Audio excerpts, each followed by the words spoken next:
भगवते वासुदेवाय नमः। ओम नमो नारायण भगवते वासुदेवाय नमः। ओम नमो नारायण भगवते वासुदेवाय नमः। नारायणको यो बुढानीकण्ठ मन्दिर चाहिँ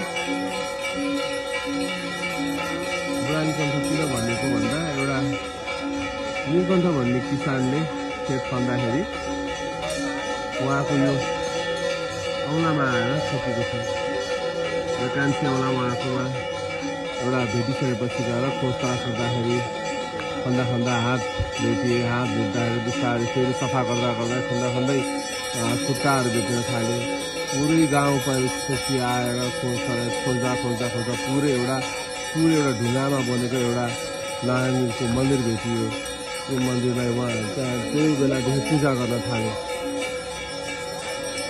आज अहिले आइतबार आरतीको दर्शन गर्न पाउँदा खुसी लागेको छ। यो जानकारी दिन नि के छ भनेदेखि चाहिँ नारायण भए तापनि उहाँको यहाँ चाहिँ किन बुढा नीलकण्ठ भयो त? नीलकण्ठ भनेको त शिवलाई भनिन्छ, नारायणलाई भनिँदैन।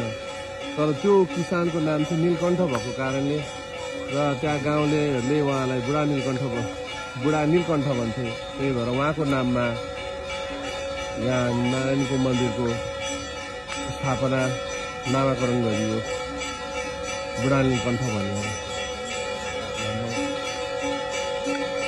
जय भोलेनाथ, जय नारायण।